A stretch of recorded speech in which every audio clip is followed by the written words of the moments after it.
A few weeks ago, I was looking forward to eating some leftover Thanksgiving turkey. I asked my daughter to bring me home some cranberry sauce. I told her I liked the kind with the berries in it. She brought me home a can. It was a well-known brand. When I opened the can, I noticed it was half full of jelly. There were a number of berries at the bottom, but it clearly wasn't what I was hoping for. A few days later, we still had some turkey that had not been eaten, but we'd used up all of the cranberry sauce. I rummaged through the pantry to see if by chance there was any cans of cranberry sauce from last year. There was. I checked the expiration date. Still good. And it was the kind with the berries. But it was a different brand than what my daughter had purchased the previous week. In fact, it was a brand that I'd never heard of. When I opened the can, I noticed it was cranberries from top to bottom. I thought, aha, I'll bet it's a privately held company. I went on the internet to check. Sure enough, the can that I had opened a few days earlier that was half jelly was a well-known household name, a public company. The new can, which was full of cranberries, was a totally different eating experience. Like I said, I like the berries. I was curious enough later that week that I made a special trip to the store just to buy cranberries. The turkey was all gone and I didn't need any more cranberry sauce, but I wanted to check out my theory.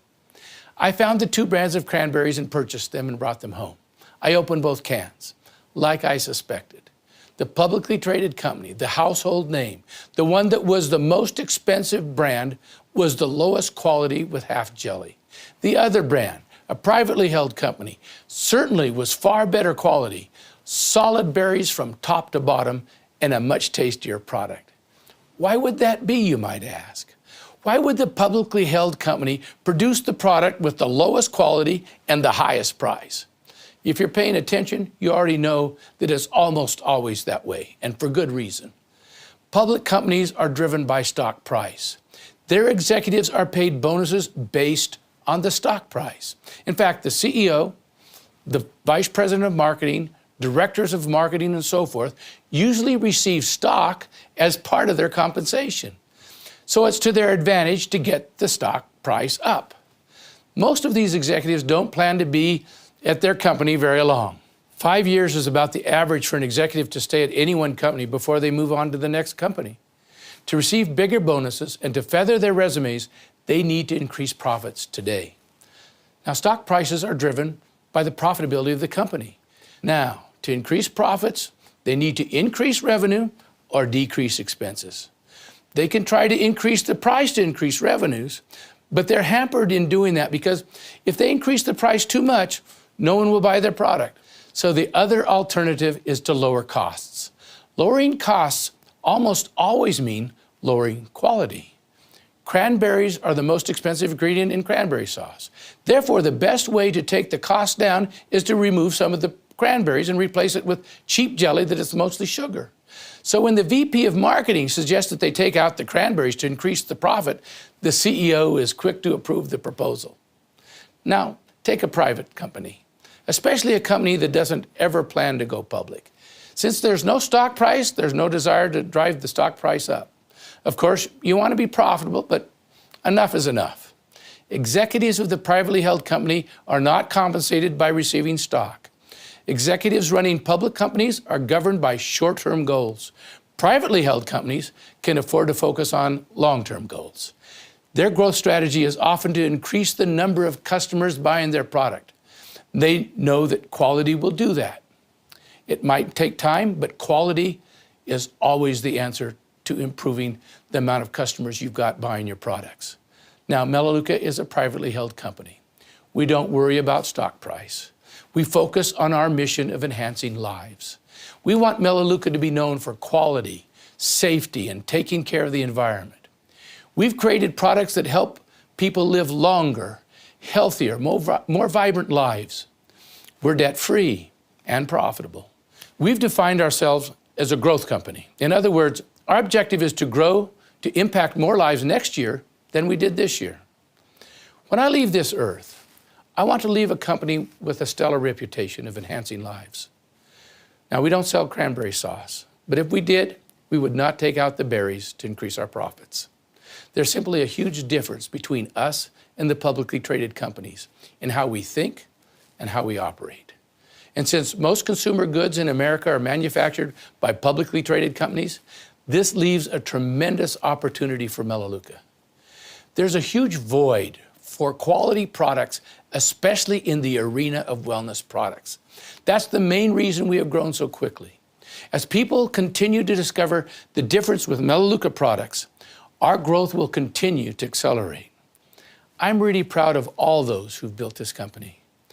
I'm very aware that this entire company has been created by thousands of average people with tremendous heart and courage. It takes courage for people to get out of their comfort zone to tell people about Melaleuca products.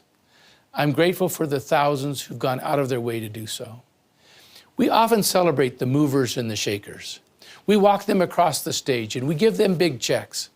But we often overlook those who just brought one or two customers to us. And yet, those people are extremely valuable to us. Even if you have enrolled just one customer, I want you to know you have made a big difference for us. In fact, over half of our customers have been brought to us by people who've enrolled fewer than 10 customers. So you don't have to be a massive enroller to have tremendous value to Melaleuca. Now, let me give some advice to those of you who are endeavoring to build a thriving Melaleuca business. There is great folly in comparing ourselves with others. Just because someone else is moving faster than you, or someone else has done more than you, don't underestimate your value. Don't get discouraged when you hear the stories of rapid advancements. And don't underestimate how proud we are of you and how much we appreciate what you've done. Don't discount your contribution just because it appears that someone else has done more than you or done it faster.